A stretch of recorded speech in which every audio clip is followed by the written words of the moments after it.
Nitty gritty جو چھوٹی چیزیں ہیں وہ ہم نے ڈسکس نہیں کیے. وہ آلریڈی گورنمنٹ جو ہے ڈائریکٹلی ان کے ساتھ ٹی ٹی پی کے ساتھ یا طالبان کے ساتھ ایک فیکشن جو ٹی ٹی پی کا میجر فیکشن تھا, بات ان کے ساتھ ہوئی تھی. ان کے یہاں بھی تو بہت سارے فیکشنز ہیں, تو ان کے ساتھ انہوں نے کہا تھا کہ تو نیٹی گریٹی وہ گورنمنٹس نے خود کیے تھے. ان کی ایک جو ہمارے پاس جو انہوں نے جو میجر ڈیمانڈ رکھی تھی وہ یہی تھی کہ فاٹا کو ایکس فاٹا کو جو اب ضلع بن گئے ہیں ان کو دوبارہ فاٹا نظام میں اور فاٹا سسٹم میں لایا جائے جو پرانا تھا سسٹم.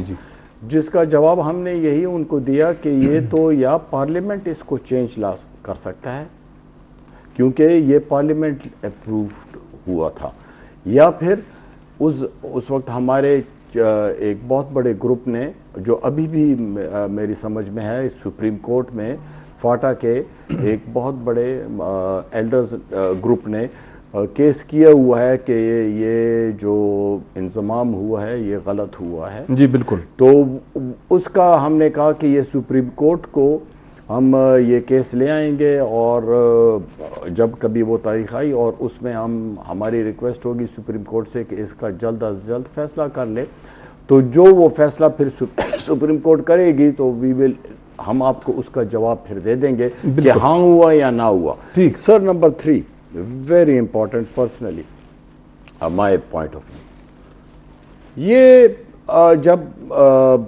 آئی ڈی پی ہوئے سارا علاقہ آئی ڈی پی ہوا, جس کا جتنا وس تھا اپنے جیب کے مطابق اس پختون نے سفر کیا ہے. آئی ڈی پی صرف ٹھیک ہے آن فزیکل گراؤنڈ پہ تو سارا فاٹا ہوا ہے, لیکن بنیادی طور پر سارا پختون ہوا ہے. پشاور آپ کا خالی ہوا ہے. جی پشاور میں ٹھیک ہے اگر آبادی بڑھ گئی ہے, لوگ زیادہ آ گئے ہیں, تو یہ وہ آئے ہیں جو اپنے دیہاتوں سے اور اسمالر ٹاؤنز اور پیریفری سے because of this very issue. لوگ کہیں گے کہ یہ ایجوکیشن اور فلاں چیزوں کی وجہ سے نہیں, بیسیکلی اسی ٹیررزم اور ان سیکیورٹی کی وجہ سے پشاور شفٹ ہوئے ہیں. جو پشاور میں تھے وہ اسلام آباد شفٹ ہوئے ہیں اور لاہور شفٹ ہوئے ہیں, اور وہاں جو پہلے سے تھے وہ ایبراڈ چلے گئے ہیں یورپ کی طرف اور ڈفرینٹ کنٹریز پوری دنیا میں وہ پھیلے. عجیب سا سسٹم ہے. جو وہاں کے لوگ تھے پرانے 50-60 سالوں سے وہ جو ادھر پڑے ہوئے تھے, انہوں نے کہا وہاں بھی اینٹی مسلم فیلنگ سٹارٹ ہو گئی ہیں اور حالات خراب ہیں. وہ واپس میں نے دیکھا ہے ان میں سے کئی لوگ واپس پاکستان آنے شروع ہوئے, تو ہم سب ایک سائیکل میں چلنے شروع ہوئے. اینی وے اس ایشو میں ضروری تھا کہ جب یہ پیس ٹائم آپ نے جو کہا کہ بیچ میں آ گیا تھا, ایک لایا تھا اور آئی ڈی پیز کو واپس بھیج دیا گیا تھا, اس میں میرا خیال ہے کہ یہ ضروری تھا کہ عوام کو, قوم کو ان کے وہ لینے کے لیے, ان کا اعتبار لینے کے لیے ان کو حقیقت بتانا چاہیے تھا, اور اس پہ ایک کمیشن بیٹھنا چاہیے تھا جس طرح انگلش میں وہ کہتے ہیں ٹروتھ کمیشن. جی کہ ٹروتھ کمیشن ہونا چاہیے تھا کہ یار یہ جنگ کیا تھی, یہ کیا ہوا ہے, جی جی جی, اور یہ کیوں ایک اتنے بڑے پاکستانیوں کے ساتھ یہ کام ہوا ہے. تو اگر یہ ٹروتھ کمیشن یہ بیٹھ کر یہ ایشو لے آتے, گڈ اور بیڈ جو کچھ بھی اس میں ہوتا, جو کچھ بھی ہوتا وہ خیر تھا, لیکن پبلک جو ہے وہ تسلی بخش ہو جاتی اوکے یہ ہوا ہے, آئندہ سے یار ہم یہ کام نہیں کریں گے. یہ کچھ سیاسی جماعتوں کی طرف سے اس کا مطالبہ بھی کیا جا رہا ہے. ڈاکٹر سید عرفان اشرف صاحب, یہ جو حالیہ اسپائک یہ اٹیکس میں جیسے میں نے کہا کہ آیا ہے, یہ بلوچستان میں بھی جو ہے نا یہ 2 دن پہلے ایک بہت بڑا وہاں پہ حملہ ہوا, عید النبی کا جلسہ تھا اس پہ وہ حملہ ہوا. اس طرح پھر خیبر پختونخوا کے اندر بھی مسلسل حملے ہو رہے ہیں. تو کیا اس کی یہ جو ریسنٹ اسپائک ہے کیا وجوہات ہے اس کی؟ بہت شکریہ رفعت صاحب. میں آپ کے سوال بڑا اہم ہے. اس سے پہلے جی جوال صاحب جو ہیں ان کو ایک بات کہنی ہے کہ وہ ان کا جو پوائنٹ آف ویو ہے ٹروتھ اینڈ ریکنسیلیشن پہ وہ پی ٹی ایم کے ساتھ بڑا قریب ہے. جی یہ پی ٹی ایم کا بھی مطالبہ ہے, تو میں ان سے ریکویسٹ کروں گا کہ بجائے یہ کہ وہ ملٹری کی جرگوں میں پی ٹی ایم کا مطالبہ ٹھیک ہے انہوں نے پہلے کیا تھا, لیکن یہ نواز گروپ جو ہے مسلم لیگ نون میں کہوں گا کہ آپ سب کا ایک ہی اگر پوائنٹ آف ویو ہے تو پھر آپ اکٹھے ہو جائیں, بجائے یہ کہ آپ جرگے میں کابل جائیں, آپ یہاں پر پہلے اس کا حل ڈھونڈیں پھر ملک سے باہر ان کے ڈھونڈنے کی کوشش کریں. دوسری بات یہ ہے کہ جو آپ نے اسپائک کی بات کی, میں تو یہ سمجھنے سے قاصر ہوں کہ یہ ٹیررزم کب ہوئی تھی. اس میں تو ہر ایک مہینہ اسپائک ہی لے کر آتا ہے. ٹھیک کہہ رہے ہیں آپ. یعنی جتنا اتار چڑھاؤ ہم نے دیکھا ہے گزشتہ 2 سالوں میں, وہ اس اتار چڑھاؤ نے یا اس چڑھاؤ نے وہ سارے خدشات, وہ ساری تعویلیں جو ہے نا اس کی نفی کی ہے کہ جس کے مطابق افغانستان میں طالبان کے آنے کے بعد حالات ٹھیک ہو جائیں گے, جس طرح ہمیں بتایا جاتا رہا ہے. ایک مہینے سے اگلے مہینے اسپائک ہوتا ہے, یعنی تیزی آتی ہے اٹیکس میں. بات یہ نہیں ہے کہ تیزی آ رہی ہے یا اس کا جو ہے نا کس کو کریڈٹ دیں کہ وہ کون کم کرے. بات یہ ہے کہ 2 صوبے مسلسل حالت جنگ میں ہے, جی خیبر پختونخوا اور بلوچستان جو ہے, اور یہ چڑھاؤ ہر مہینے زیادہ ہوتا ہے. لیکن ملک کے 2 دوسرے جو صوبے ہیں جہاں سے اقتدار آتا ہے, جہاں کا میڈیا ایک پورا سسٹم ہے ان کا, اور جہاں سے پالیسیز ڈیوائز ہو کے آتی ہیں, وہاں کسی کو احساس ہی نہیں ہے کہ یہ 2 صوبے جل رہے ہیں. آپ کو میں ایک مثال دوں, پھر اس کے بعد اس پہ بات مزید کر سکیں گے, کہ گزشتہ 3-4 دنوں میں جو 2 اٹیکس ہوئے, بلوچستان میں ہوا اور خیبر پختونخوا میں جس کی طرف آپ نے اشارہ کیا, جی بالکل, ایک اندازے کے مطابق 100 کے قریب لوگ یا تو مرے ہوں گے, ایسے زیادہ زخمی اگر آپ دیکھیں, ایک میں تو 55 کے قریب مرے ہیں, 60. آپ بتائیں کہ ان 3 دنوں میں صرف قومی میڈیا پر, جو مین سٹریم میڈیا ہے, اس پہ جو پی ٹی آئی اور مسلم لیگ نون کے 2 فریقوں کا ایک لڑائی ہوئی ایک ٹاک شو میں, پورے میڈیا چینل اسی کو دکھا رہے ہیں, بار بار دکھا رہے ہیں. اس پہ جو ہے نا سوشل میڈیا وائبریٹ ہوا ہے وہ دکھا رہے ہیں. تو میں صرف یہ کہنے کی کوشش کر رہا ہوں کہ نہ تو ٹیررزم کبھی کم ہوا تھا. آپ کے سوال اب یہ ہونے بھی نہیں چاہیے کہ اس میں اسپائک آیا ہے, کیونکہ یہ عام نارمل بات ہو گئی ہے, ہر ایک مہینے سے دوسری مہینے زیادہ ہوتا ہے.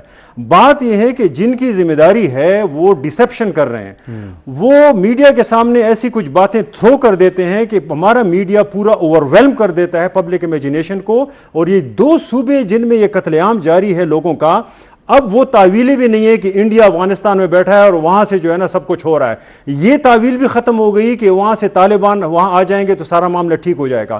اب تعویل یہ ہونا چاہیے کہ جو اقتدار میں ہمارے ہاں بیٹھے ہوئے ہیں وہ کیا کر رہے ہیں, ان کا کیا اخلاقی جواز ہے, ان کی کیا مورل اور پبلک ریسپانسبلٹی ہے کہ اس اسپائک میں جو دن بدن اضافہ ہو رہا ہے اس کو کم کریں یا اس کو ختم کریں یا اس کے لیے کوئی کاروائیاں کریں. تو یہ اس کا جواب ہے میرے خیال میں. ٹھیک, تو یہ محمود بابر صاحب جیسے ڈاکٹر صاحب نے کہا کہ یہ تو سوال ہی نہیں ہے کہ جو ہے نا یہ دن بدن اضافہ ہو رہا ہے, اضافہ تو چل رہا ہے مسلسل. تو یہ آپ انہوں نے کہا کہ یہ افغانستان اس کی وجہ ہے کہ وہاں پہ 2 سال پہلے جو ہے وہ حالات تبدیل ہوئے, اس کے بعد سے یہاں پہ اٹیک شروع ہوئے, خاص کر 2 صوبوں میں. آپ بھی یہی کہتے ہیں, یہی وجہ ہے؟ دیکھیں, افغانستان میں جو حالات تبدیل ہوئے وہ نہیں, بلکہ ہماری انڈرسٹینڈنگ کی وجہ سے ہمیں تکلیف ہو رہی ہے. اچھا, اس وقت جو ہماری انڈرسٹینڈنگ تھی, ہم اصل میں مس جج کر جاتے ہیں چیزوں کو. ہمیں یہ احساس ہوتا ہے کہ اگر فلاں آ جائے گا تو ہمارے لیے یہ چیزیں ٹھیک ہو جائیں گی. ہم اس برے دنوں کے لیے تیاری نہیں کرتے. میں یہ سوچتا ہوں کہ رفعت صاحب آئیں گے تو میرے تمام مسئلے حل ہو جائیں گے. اب مجھے یہ احساس نہیں ہے کہ رفعت صاحب جو آ رہے ہیں تو اس کی اپنی احساسات کیا ہیں میرے بارے میں, وہ اس کے لیے تیار ہے بھی یا نہیں ہے, اور اس کی اور کیا پیچھے مجبوریاں کیا ہیں, کتنے وزن اس نے اپنے پیچھے باندھے ہوئے ہیں جو کہ میرے خلاف ہیں اور جس کی وجہ سے وہ ہل بھی نہیں سکتا میرے حق میں. تو ہم ان چیزوں کو میرے خیال میں ہم نے جج نہیں کیا صحیح طریقے سے. ہم یہ سمجھے کہ بس وہ جس طرح کہتے ہیں ماہی آوے گا, جو ہم کہتے تھے کہ وہ آئے گا تو بس سب ٹھیک ہو جائے گا. تو ہماری اس وقت کی کیلکولیشنز ابھی تک کسی بھی سٹیج پہ میرے خیال میں ٹھیک ثابت نہیں ہوئی, پولیٹیکلی بھی ٹھیک ثابت نہیں ہوئی. ہم جن لوگوں نے افغانستان کے لیے یہ ساری تیاری کی تھی انہی لوگوں نے پاکستان کے اندر پولیٹیکلی بھی تیاری کی تھی, عمران خان صاحب کو بھی لے کے آئے تھے. وہ اب کہتے ہیں کہ جی وہ ہماری وہ معذرت خواہ ہیں, جی بلکہ معذرت بھی نہیں کرتے, وہ کہتے ہیں بس جی وہ غلط ہو گئی, اب ہم ٹھیک کرنے جا رہے ہیں. ہم اسی سے انہی لوگوں سے وہ ٹھیک کروا رہے ہیں جنہوں نے غلط کیا تھا. ان کا ابھی تک تو کچھ اتنا بڑا زیادہ ٹھیک ثابت نہیں ہوا نا.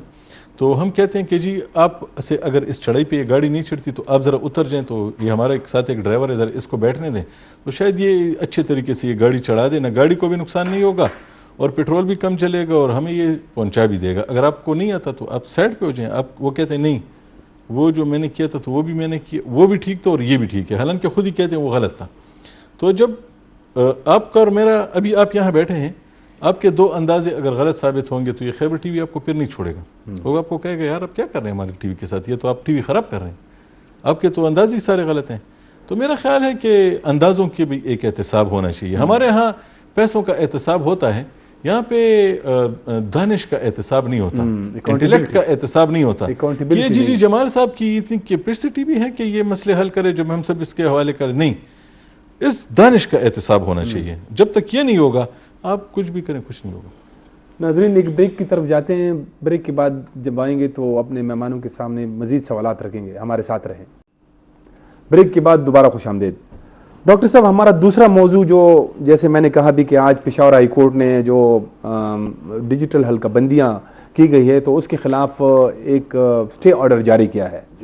تو اب اس کے بعد جو خاص کر جو قبائلی اضلاع کے 6 اضلاع کی بات ہو رہی تھی کہ ان کے 6 سیٹیں ختم کی گئی ہے, اس میں تھوڑا سا اپنے ناظرین کو بتاؤں بھی کہ ان میں جن جو حلقے ختم کیے گئے ان میں باجوڑ, خیبر, جنوبی وزیرستان اور کرم کے اضلاع شامل ہے.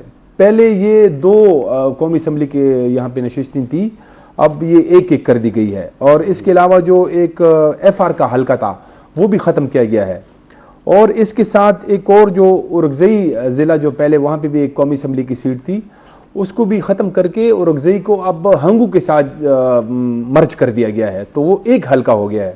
تو ڈاکٹر صاحب آپ خود بھی اورکزئی سے 2 مرتبہ قومی اسمبلی کے رکن بھی رہ چکے ہیں, اس پہ آپ کی ایک پٹیشن بھی ہائی کورٹ میں آپ نے دائر کی تھی. تو یہ جو ابھی فیصلہ ہوا ہے یہ تو ابھی ابتدائی فیصلہ ہے, اس پہ اب مزید جو ہے نا کمنٹس میں آگے گئے ہیں, تو آپ اس سے مطمئن ہیں؟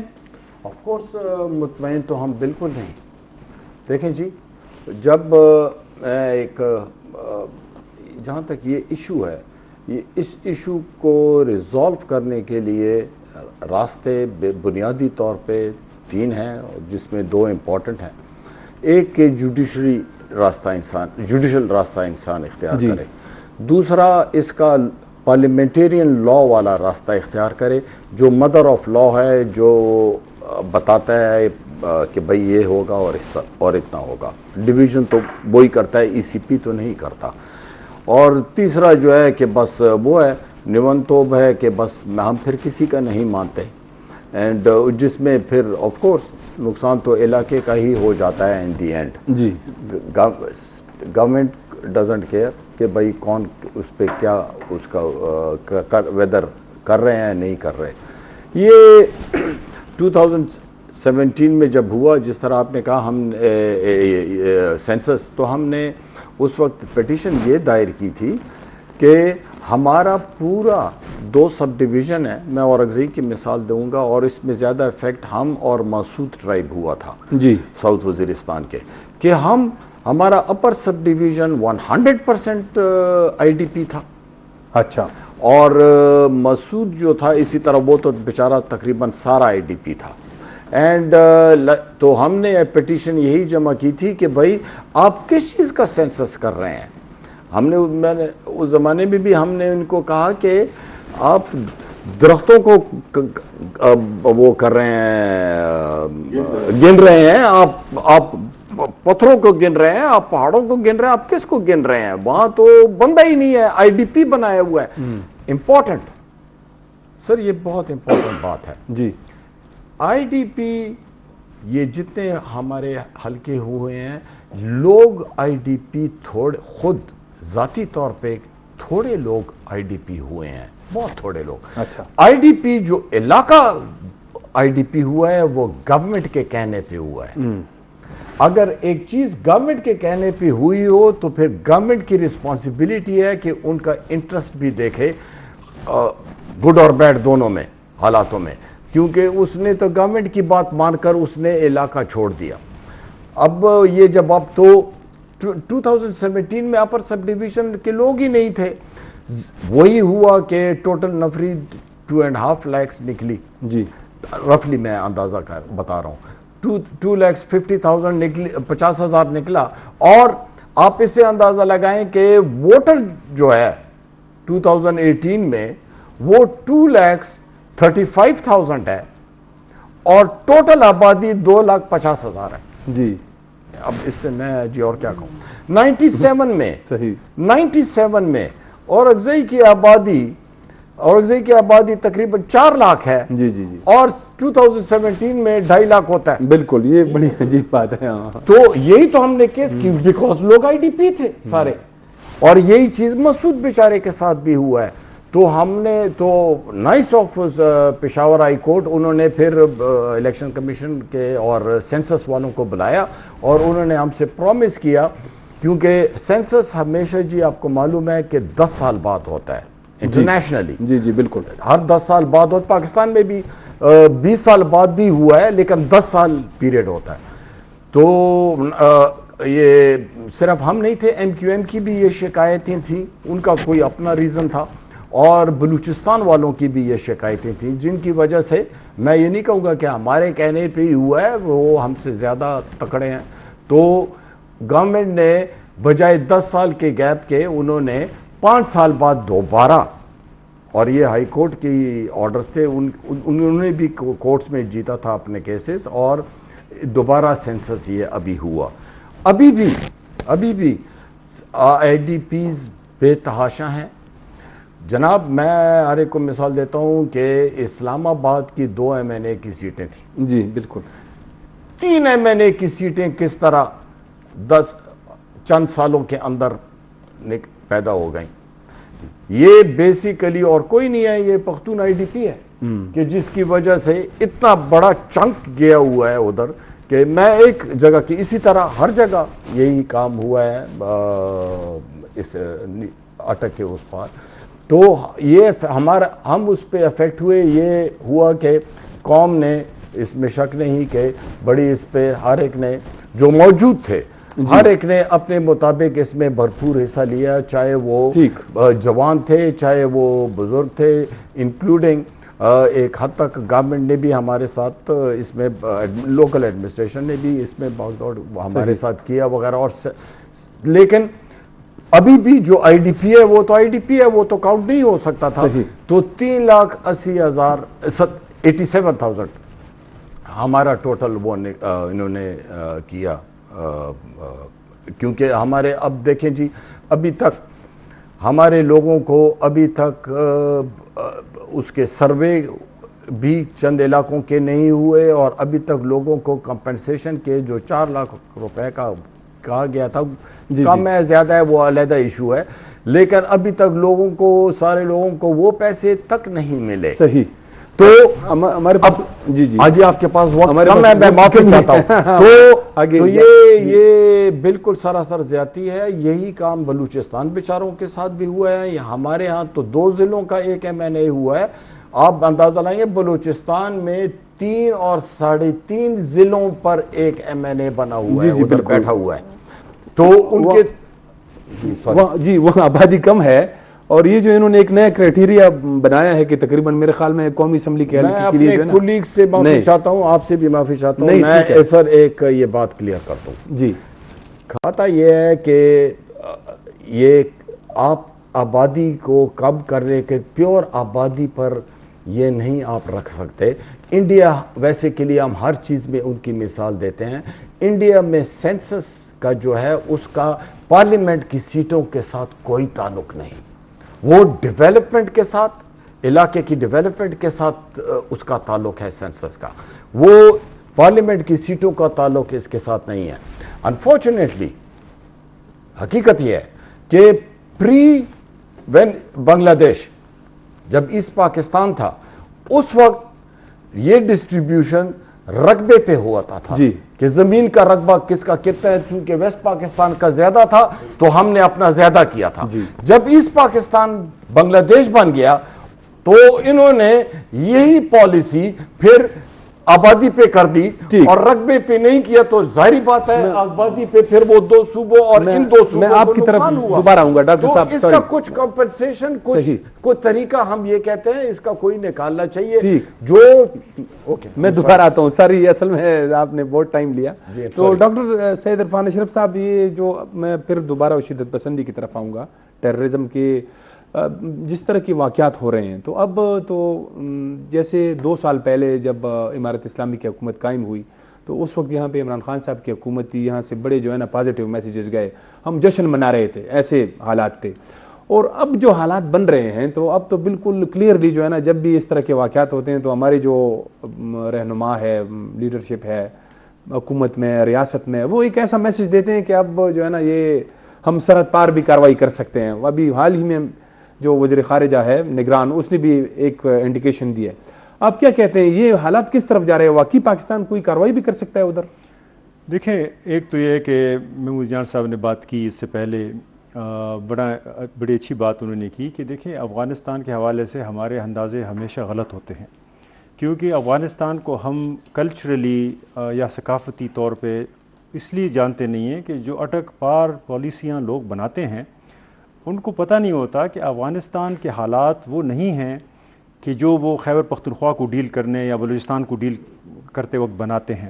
وہ ایک آزاد ملک ہے، ان کی جیسے بھی لوگ ہیں، طالبان ہیں یا بھی وہ خود مختار ہیں، ان کو چھوڑ دے اپنے کام پہ. آپ ان کو 5ویں صوبے کے طور پہ اگر ڈیل کریں گے تو ہمیشہ آپ کے اندازے غلط ہوں گے. ایک بات تو یہ ہے. لیکن ایشو یہاں نہیں ہے کہ ان کے اندازے غلط ہوتے ہیں، ان کی نیتیں شک ہے. جہاں تک پالیسی میکرز ہیں یہ کوئی رسپانسبلٹی نہیں لینا چاہتے کسی چیز کی. یہ ویٹ کرتے ہیں کہ افغانستان کی طرف سے یا کوئی ایسا ایشو ہو تو ان کے بھی سکور سیٹل ہو جائیں، بجائے یہ کہ اپنے گھر کو آرڈر میں کریں، اپنے حالات ٹھیک کریں. یہاں پر وہ سیاسی سرگرمیاں آرگینکلی یا گراؤنڈ لیول پہ اسی طرح آزاد چھوڑ دے جس طرح کے حق ہے، تاکہ ایک لیڈرشپ ابھرے. یہاں کچھ لوگ پالیٹکس کو یرغمال بنا لیتے ہیں اور پھر لوگوں کی توجہ ہٹانے کے لیے کبھی انڈیا پہ جو ہے نا دھمکی دیتے ہیں، کبھی پھر افغانستان کا. اب تو انڈیا بیچ میں سے نکل گیا کیونکہ ان کا بڑا طاقت ہے، ان کو دھمکیاں دے نہیں سکتے 2001 کے بعد. اب جو ہے نا افغانستان ایک ایسا ملک رہ گیا ہے کہ لوگوں کی توجہ ہٹانی ہو تو اس کو کہہ دو کہ جو ہے نا ہم آپ کی طرف آ رہے ہیں، تو اور وہ ہمیں کہہ رہے ہیں کہ اپنے معاملات سیٹ کر لو. اب تو کچھ لوگ یہ بھی کہہ رہے ہیں کہ افغانستان کے اندر ایک بفر بنا لو. یہ بھی ایک آئیڈیا ہے جو مختلف اٹک پار جو اینالسٹ ہیں، کچھ واشنگٹن میں بیٹھے ہوئے ہیں، ہمارے پاکستانی ہیں، انہوں نے آئیڈیا کیا کہ چونکہ افغانستان کے سائڈ سے طالبان آ رہے ہیں، ٹی ٹی پی کے لوگ، تو کیوں نہ افغانستان کے اندر کچھ بفر بنایا جائے. یہ مثال انگریز کے آئیڈیا کو ایک قدم آگے لے کے جانے والے ایڈوانس پالیسی یا فارورڈ پالیسی جو ہے. اب یہ کس کی عقل مانگتی ہے کہ افغانستان میں آپ کیسے یہ کر سکتے ہیں؟ اسی طریقے سے آپ نے باڑھ یہاں پر جو ہے نا 2600 کلومیٹر کے فاصلے پہ باڑھ بنا دی. اب یہ بھی میں ذہنی طور پہ تو میں نہیں مانتا کہ باڑھ آپ کو روک سکتی ہے آپ کے ٹیررزم کو، لیکن اتنا خرچہ آپ نے کیا کیونکہ اٹک کے اس پار جو لوگ رہتے ہیں شاید وہ سمجھتے ہیں کہ باڑھ سے جو ہے نا دہشت گردی رک جائے گی. کہاں رکی باڑھ سے دہشت گردی؟ تو بات پھر وہی پہ آ کے رکتی ہے کہ آپ اپنی پالیسیز ٹھیک کر لیں، آپ اپنے گھر کی ذمہ داریاں لیں، دوسروں کے معاملات ان تک چھوڑیں، اور اگر معاملہ اٹھانا بھی ہے تو اسٹیٹ کے لیول پر اٹھائیں، گروپس کے لیول پہ نہ اٹھائیں. اگر کوئی تنازع ہے، کوئی مسئلہ ہے تو بر وقت اقدام اٹھائیں اور کابل کے ساتھ اٹھائیں، ذمہ داروں کو بیچ میں بٹھائیں. میں ذمہ داروں کی بات کرتا ہوں تو آپ کی ریجنل پاورز ہیں. آپ نے امریکہ کی طرف ضروری نہیں ہے کہ جانا ہے اس کو ہر چیز میں انوالو کرنا ہے، کہ آپ نے دوحہ ایکارڈ میں ان کے ساتھ معاہدے کیے ہیں کہ افغانستان کی سرزمین دوسرے کے خلاف یوز ہوگی تو پھر اس کی ذمہ داری طالبان پہ ہوگی. کر لیں یو این کے اس پہ یا یو ایس کے ساتھ، لیکن سب سے بڑی ذمہ داری پہلے پاکستان کی لیڈرز کی یہ ہے کہ وہ ایران، جو سینٹرل ایشین سٹیٹس ہیں، چائنا، ہم اپنے علاقوں کے مسائل اپنے ہی ریجنل طور پہ اس کو سیٹ کرنے کی کوشش کریں. اگر بائیلیٹرل طور پہ نہیں سالو ہوتے اور پھر تیسرے مرحلے پہ اگر کوئی ضرورت ہے تو پھر دنیا کی طرف دیکھیں کہ افغانستان کے ساتھ معاملے سیٹ نہیں ہو رہے. پاکستان الٹ کر رہا ہے معاملے. افغانستان کے ساتھ جو ہے نا دھونس سے، دھمکیوں سے اٹیک کر کے پاکستان نے 2 دفعہ وہاں پہ اٹیک کیے اس کا کوئی آؤٹ کم نہیں ہے سوائے اس کے کہ افغانستان کے لوگوں کو اپنا مزید دشمن بنانا ہے. جو افغانستان میں طالبان ہیں ان کو اپنا دشمن بنانا ہے, اور اس سے آپ کا کوئی مقصد کوئی بھی حل نہیں ہوتا, بجائے یہ کہ آپ یہ کریں, معاش پہ فوکس کریں, آپ مزید پالیٹکس کو جو ہے نا ملٹرائز کر رہے ہیں. نہیں, ادھر سے جب حملے ہوں گے تو اب ٹھیک ہے, آپ اس کو جو ہے نا دوستی کا آپ ہاتھ دے رہے ہیں, لیکن اگر وہاں سے مسلسل حملے ہو رہے ہیں جیسے 2 سال سے ہو رہے ہیں, تو آپ کتنا مطلب آگے جائیں گے؟ محمود جان بابر صاحب, یہی سوال آپ سے کہ جو اس سے پہلے ڈاکٹر اشرف غنی اور جو حامد کرزئی صاحب کی حکومتی تھی, تو اس کے ساتھ جس طرح ہمارا تعلق تھا کہ وہ ایک دوسرے کو, دونوں ممالک جو ہے نا ایک دشمن قرار دیتے تھے, کیا ہم اس سٹیج پہ طالبان کے ساتھ بھی پہنچ گئے ہیں؟ نہیں, میرا خیال ہے کہ اس وقت ہمارے ڈائنامکس کچھ اور تھے. اچھا, اس وقت یہ تھا کہ ہمارے پاس ایک جواز تھا کہ وہاں پہ کچھ لوگ بیٹھے ہیں, صرف انڈیا کی بات نہیں تھی. میرا خیال ہے کہ امریکہ بھی جو وہاں موجود تھا تو وہ بھی پاکستان کے خلاف تھا, پاکستان کو ہر بات کے لیے مورد الزام ٹھہراتا تھا, ڈو مور زیادہ کہتا تھا, اور کچھ ایسی چیزیں جو کہ پاکستان نے اس کے ساتھ کمٹمنٹ کی ہوتی تھی, اگر وہ نہیں کر پاتا تھا یا کسی وجہ سے اس سے تھوڑی سی کم ہو جاتی تھی تو پاکستان پہ چڑھائی کرتا تھا, اور اس کے لیے ہمیشہ اس نے پاکستان کو ایسے ہینڈل کیا جیسے کہ وہ پاکستان اس کی کوئی غلام ریاست ہو. تو اس وقت اشرف غنی صاحب اور حامد کرزئی صاحب کی اپنی پوزیشن ایسی نہیں تھی جس طرح طالبان کی ہے. جی, یہ آپ مانیں گے, کیونکہ وہ ان کو ضرورت ہوتی تھی کہ امریکہ جب تک چاہے گا تو یہ بیٹھے رہیں گے. اب طالبان کے ساتھ میرے خیال میں ایسی کوئی پوزیشن نہیں ہے, طالبان کی پوزیشن تھوڑی سی ڈیفرنٹ ہے. وہ اس وقت تھوڑے سے آزاد ہیں ان کے مقابلے میں, اور وہ اپنے آپ کو اتنا زیادہ وہ ڈیپینڈنٹ نہیں سمجھتے جس طرح کہ وہ سمجھتے تھے. ان کو یہ پتہ ہوتا تھا کہ اگر ہم تھوڑا سا ہلیں گے جلیں گے, پالیسی لائن سے ہٹیں گے تو ہمیں ہٹا دیا جائے گا. ان کا یہ مسئلہ نہیں ہے. ان کے ساتھ باقی ممالک بھی دیکھیں جو کر رہے ہیں تو وہ ایک حد پہ رہ کے ان کے ساتھ کر رہے ہیں, پہلے والوں کے ساتھ اس طرح نہیں ہوتا تھا. تو وہ ہمارے تعلقات جو ہیں وہ ان کے ساتھ جو مسئلہ ہے, ان کے ساتھ ہمارا مسئلہ ڈائریکٹلی ملیٹنسی پہ ہے کہ طالبان وہاں پہ موجود ہیں اور وہ یہاں پہ آ کے کارروائی کرتے ہیں, اور وہ کارروائیاں جو ہیں وہ پاکستان کا سٹانس کسی حد تک اس لیے بھی زیادہ ٹھیک ہے کیونکہ وہ وہاں پہ موجود ہیں. اور وہ دیکھیں, اگر وہ وہاں موجود نہ ہوتے تو کابل میں مذاکرات کیسے ہوتے, اگر وہ وہاں موجود نہ ہوتے تو طالبان کے امیر المومنین جو ان کے ہیں تو ان کو فتویٰ دینے کی ضرورت کیوں پڑتی کہ یہاں سے آپ بھی نہ جائیں ان کے ساتھ اور ان کو بھی نہ جانے دیں. اور پھر ابھی ایک خبر بھی آئی ہے, وائس آف امریکہ نے پرسوں دی ہے جی, کہ 200 وہ طالبان جنہوں نے پاکستان پہ حملہ کیا تھا وہ گرفتار ہو گئے ہیں. تو یہ ایک بہت بڑا ثبوت ہے, اور اس کی ابھی تک تردید افغان طالبان کی طرف سے نہیں آئی. تو اس کا مطلب ہے کہ وہاں پہ ایسے ایلیمنٹس ہیں جو کہ پاکستان میں اٹیک کر رہے ہیں. اگر ایسے ایلیمنٹس نہ ہوتے تو پاکستان میں یہ حملے کیسے ہوتے, اور وہ 200 کن لوگوں کو گرفتار کرتے. تو پاکستان کا یہ سٹینڈ یہاں پہ ٹھیک ہے, اور اس کی ڈیمانڈ بھی ٹھیک ہے کہ جب آپ نے پوری دنیا کو یہ کہہ دیا ہے کہ افغانستان کی سرزمین آپ کے خلاف استعمال نہیں ہوگی, تو میرے خلاف کیوں ہو رہی ہے؟ تو اب میں نے تو آپ کے ساتھ کوئی برائی بھی نہیں کی, آپ امریکہ کے ساتھ اس وقت بات کرنا چاہ رہے تھے, آپ نے کہا ہماری بات کرا تو ہم نے بات بھی کرا دی. اب ہم پہ حملے کیوں ہو رہے ہیں؟ تو میرا خیال ہے کہ پاکستان کا سٹینڈ بہت سارے حوالوں سے میں یہ سمجھتا ہوں کہ اس وقت وہ جسٹیفائڈ ہے. اچھا, مجھے بریک کا کہا جا رہا ہے. ناظرین ایک وقفہ لیتے ہیں, وقفے کے بعد دوبارہ آتے ہیں تو مہمانوں کے سامنے اور سوالات رکھیں گے. ہمارے ساتھ رہیں. دوبارہ خوش آمدید. ڈاکٹر جی جمال صاحب, یہ جو ابھی اسٹے آرڈر دیا ہے عدالت نے, یہ ایک اس کو کچی جو ہے نا آپ کہہ سکتے ہیں کہ یہ ایک کچا اسٹے ہے. ابھی تو جو الیکشن کمیشن نے فیصلہ کیا ہے میرے خیال میں یہ آخر میں وہی ہوگا کہ یہ سارے حلقے جو ہے نا ان کو ہم کوئی بچا نہیں پائے گا, یہ اسی طرح جو ہے نا ان کی سیٹیں کم ہو جائے گی. تو پہلے بھی اس طرح جو ہے نا جیسے وہ آپ کی ایک پٹیشن ہے اس پہ بھی کوئی اس طرح کا فیصلہ نہیں آیا, تو پھر آپ لوگوں کی کیا مطلب اگلا عمل کیا ہوگا اگر اس طرح دوبارہ اس کو روٹین رکھا جاتا ہے؟ میں سر وہ تو نہیں ہوں, لیگل ایکسپرٹ نہیں ہوں, آئی وش ہوتا. تو جہاں تک اس کا مجھے اندازہ ہے اور خیال ہے, ایک تو ٹو بگن ود ہم نے اپنا کیس تیار کیا ہوا ہے, اور پرسوں ہم اس میں الیکشن کمیشن میں 27 اکتوبر تک وہ ہے تاریخ ہے. تو پرسوں ہم ڈال رہے ہیں اسی پوائنٹ پر کہ ہمارے ساتھ یہ وہ ہے. وہ جہاں تک یہ ہائی کورٹ کے اس کا تعلق ہے, آئی ڈونٹ نو کہ آپ لوگوں کو معلوم نہیں کہ ایک بہت امپورٹنٹ پوائنٹ ہے یہ.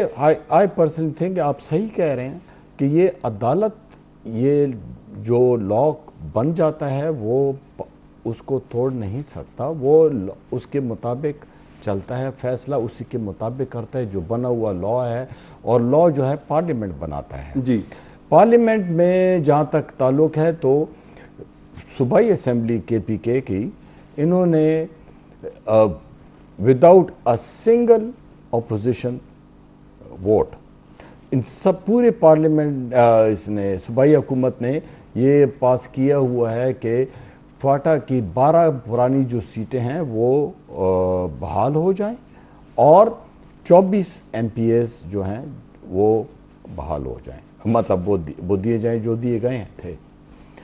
پھر نیشنل اسمبلی نے بھی یہ بل پاس کیا ہے. جی, یہ سر بہت امپورٹنٹ ہے. یہ بل پھر سینٹ آیا ہوا ہے.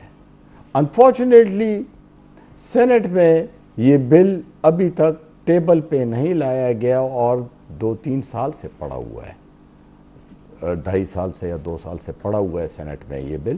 اگر یہ سینٹ سے پاس ہو جاتا تو یہ کسی کو یہ تکالیف وغیرہ نہ ہوتی. بالکل بالکل, اور وہ قانونی پکا راستہ ہے. جی جی, اس کو چیلنج بھی پھر کوئی نہیں کر سکتا. چلیں امید کرتے ہیں کہ آنے والے جو ممبران لوگ, علاقے کے لوگ اور صوبہ اور ہمارے لوگ جو جن کو الیکٹ کریں, آئی ہوپ کہ ایسے لوگ ہوں کہ جن کو یہ ڈیمانڈز رکھی جائیں کہ تم یہ کم از کم جو سینٹ میں وہ جو پڑا ہوا یہ بل ہے اس کو ٹیبل کیا جائے اور اس کو پاس کیا جائے. صحیح ہے. یہ محمود بابر صاحب, جمال صاحب جب یہ سب کچھ ہو رہا تھا اور یہ سینسز ہو رہی تھی, یہ حلقہ بندیاں بھی ہو رہی تھی, اس وقت جب لوگوں کو گنا جا رہا تھا, آپ کے حلقے کے لوگ IDP تھے, باہر تھے. جی ہاں, آپ لوگوں کو معلوم تھا کہ یہ باہر ہیں تو سینسز جب ہوں گی تو ہمیں کم گنا جائے گا. جی, اس وقت کسی قومی قیادت نے, آپ جیسے لوگوں نے اپنے لوگوں کو آواز کیوں نہیں دی کہ اتنے وقت کے لیے اپنے گھروں کو آ جائیں, کہ اپنے آپ کو یہاں پہ رجسٹر کر لیں. آپ کے لوگوں نے یہ پریفر کیا کہ وہ اپنے آپ کو اسلام آباد میں رجسٹر کریں, پشاور میں رجسٹر کریں. قصور کس کا ہے؟ جی جی, یہ آپ صحیح کہہ رہے ہیں. ہم نے اس وقت ایڈمنسٹریشن سے بات کی. ہمیں ایڈمنسٹریشن نے پھر یہی کہا کہ ہم ہنگو ہیڈ کوارٹر میں بیٹھے ہوئے ہیں, آپ لوگ آئیں جو وہ ہیں IDPs ہیں, اور ہم آپ کا ادھر ہی کر لیتے ہیں. انفارچونیٹلی اور ہم لوگ آئے لیکن جب رزلٹ نکلا تو وہ اس کے برعکس تھا اور ان کو نہیں کاؤنٹ کیا گیا. IDPs رجسٹر ہونے کے لیے آئے تھے, آپ کہہ رہے ہیں یہ سینسس کے لیے. اچھا, سینسس کے لیے, سینسس کے لیے آئے تھے لوگ, اپنے یاد آئے تھے, ہم نے وہ سارے راستے جی وہ اچھا, لیکن ہم تو یہی کہہ رہے ہیں, یہی رو رہے ہیں. اب آپ پھر کیا کہیں گے کہ آنیسٹلی فاٹا میں اس لیے یہ امپریشن چل رہا ہے کہ ہمارے ساتھ سوتیلی ماں جیسا سلوک ہو رہا ہے. اسی پہ جو ہے نا ڈاکٹر صاحب, میں ان سے بھی, ہمارے پاس وقت کی بھی کمی ہے, یہ دونوں جو میرے مہمان ہیں, ایک سوال ان سے بھی کرتا ہوں.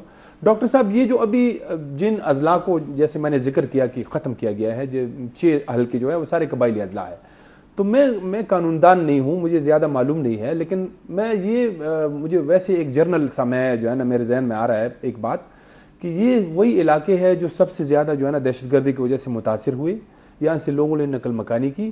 تو ان علاقوں کو جو ہے نا, یعنی اب ان کا جب آپ حلقہ کاٹیں گی تو ان کے جو ان کا شیئر ہے وہ شیئر بھی جو ہے نا مطلب ختم ہوگا. جیسے اب اورکزئی اور ہنگو کا جو ہے نا ایک ہی مطلب حلقہ ہو گیا, تو دونوں کو جو ہے نا ایک پہ آپ شیئر پہ آپ نے رکھ لیا ہے. تو میں یہ, آپ اس بارے میں کیا کہیں گے کہ جیسے ان علاقوں کو جو ہے نا پسماندہ بھی ہے, ان کے ساتھ تھوڑا سا ریلیکسیشن کرنا چاہیے تھا. اور ہنگو بھی پتہ ہے, بالکل وہ بھی ہے. جی جی, آپ لوگ ایسی بات کر رہے ہیں جیسے اپنا حق بھی بھیک مانگ رہے ہیں, بھیک کی طرح مانگ رہے ہیں آپ. جی, یہ اتنا نہیں ہے کہ اس کے ساتھ تھوڑے گزارا کرنا چاہیے, یہ انجسٹیفائڈ ہے یہ سینسس بذات خود. 2017 میں ضرب عذب ہو رہا تھا, آپ نے بھرپور طریقے سے وہاں پہ بمباریوں سے لے کر فوج بھیجی, سب کچھ کیا. اس سے پہلے جو فوج تھی, کہنے کا مقصد صرف یہ ہے کہ وہاں پر جو بڑے پیمانے پہ ڈسپلیسمنٹ ہوئی ہے ان جگہوں سے, کیا جواز بنتا ہے مورل کہ آپ وہاں پہ سینسس کریں. دوسری بات یہ ہے کہ ان علاقوں کی آلریڈی کوئی ریپرزنٹیشن نہیں ہے. اگر تھی بھی تو سینٹ کے ٹکٹ, جی جمال صاحب سے پوچھے کتنے کروڑ کے بکتے تھے, یا نیشنل اسمبلیز کے ٹکٹ بکتے تھے. یہ کوئی لیڈرشپ اس طرح ہوتی ہے. تیسری بات یہ ہے کہ آپ لوگ action in aid of civil power اور ایمرجنسی جیسے قوانین لا رہے تھے, تو اس کے نیچے سینسس کیسے ہو سکتے ہیں؟ وہ تو نارمل سچویشن کے سینسس. حلقہ بندیاں ہر سینسس کے بعد لیگلائز ہو جاتی ہے، آپ نے کرنی ہے اس کو. لیکن جب حالات اس طرح کے ہوں، آپ کا کوئی جواز نہیں ہے وہاں پر سینسس کرانے کا اس طرح جس طرح کیا. یہ نارمل کنڈیشن میں کیے جانے والے اقدامات ہیں، یہ اس طرح کی کنڈیشن میں نہیں ہو سکتے. اگر آپ لوگ انہیں کیے ہیں تو اس کو پھر لارجر پرسپیکٹو میں دیکھنا ہوگا، اور وہ کیا ہے؟ وہ یہی ہے جو فاٹا میں ہو رہا ہے. فاٹا سے بے دخلیاں ہو رہی ہیں، وہاں پہ نوجوان نہیں رک رہے، وہاں پہ تعلیم کا جو حشر ہو رہا ہے. پورے فاٹا میں ایک یونیورسٹی آپ کو نہیں ملے گی. درادم خیل میں گزشتہ 10-15 سال سے یونیورسٹی کے وائس چانسلر ہیں، وہاں سٹوڈنٹس نہیں ہیں. وہ کالج کو یونیورسٹی بنانے کی کوشش کی جا رہی ہے، ابھی تک اس کا یہ حال ہے. وزیرستان میں یونیورسٹی بنانے کے نام پہ جو کچھ ہو رہا ہے اب نہیں پتہ کہ کب شروع ہوگا. ہمارے بارڈرز جو سیل ہو چکے اس پہ ایسے ادارے بیٹھے ہوئے ہیں کہ وہ سارا کچھ کنٹرول کر رہے ہیں، ان کا کام ہی نہیں ہے. میں یہ کہنے کی کوشش کر رہا ہوں کہ چونکہ لیڈرشپ نہیں ہے، ریپرزنٹیشن نہیں ہے، وہاں پر بے دخلی کی سچویشن ہے، ایمرجنسی لاز ہیں وہاں پہ، اداروں کا ایکسٹینشن اس طرح نہیں ہوا جس طرح ہونا چاہیے. تو وہ لوگ وہاں پر صاحب اقتدار ہے جن کا پولیٹیکلی کوئی جسٹیفیکیشن ہی نہیں ہے وہاں پہ. تو اس کا مطلب تو یہ ہے کہ اس کے پیچھے مالافائڈ انٹینشن ہے. کچھ لوگوں کو فائدہ ہو رہا ہے اس پوری صورتحال سے اور اس کا وہ فائدہ اٹھا رہے ہیں. اور جی جمال جیسے لوگ، صاحب جیسے لوگ، میرے اور آپ جیسے لوگ آواز تو اٹھاتے ہیں، لیکن اس کا پھر آؤٹ کم اس لیے نہیں ہوتا کہ کبھی کبھی جی جمال جیسے لوگ ہمیں بٹرے کر کے ان کے ساتھ چلے جاتے ہیں. ٹھیک ہے، تو میں مجان باور صاحب آپ اس پر کیا کہیں گے کہ یہ جو قانون سامنے لایا گیا ہے کہ جی یہ قانون ہے، اب 7 سے 9 لاکھ جو ہے نا لوگ کہے جا رہے ہیں ایک حلقے کے لیے قومی اسمبلی کے، تو یہ سارے جو اضلاع جو حلقے کاٹے گئے ہیں وہ سارے پسماندہ علاقے ہیں اور وہاں پہ بڑی جنگ رہی ہے، سارے لوگ جو ہے نا نقل مکانی کر چکے ہیں وہاں سے. آپ کیا کہتے ہیں؟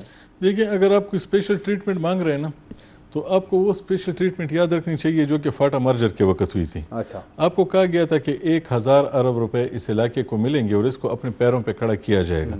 جب آپ نے بڑے اعلان کا کچھ نہیں کیا تو چھوٹے اعلان میں آپ کیا مانگ رہے ہیں؟ مجھے تو نہیں سمجھ آ رہی کہ آپ کو بڑے کھانے میں نہیں بلایا گیا تو آپ بچے کچھ کھانے میں سے کیوں کچھ مانگ رہے ہیں؟ اس میں سے آپ کو آپ کا حصہ ملا ہے، اس میں ٹرائبل ایریا کو کیا ملا ہے؟ کچھ نہیں ملا. پورے پاکستان میں وہ اس وقت ایک لوگوں نے کریڈٹ لینے کی کوشش کی کہ دیکھیں ہم تو فاٹا کو مین سٹریمنگ اس کی کر دی ہے نا، لیکن میں یہ کہہ رہا ہوں جب وہ حق آپ نے اس کو نہیں دیا، لیکن پھر بھی بات ہوئی ہے یہ اس ملک کی پولیٹیکل لیڈرشپ کی سب سے بڑی کمزوری ہے کہ وہ پبلک کے ایشوز پہ کھڑے نہیں ہوتے.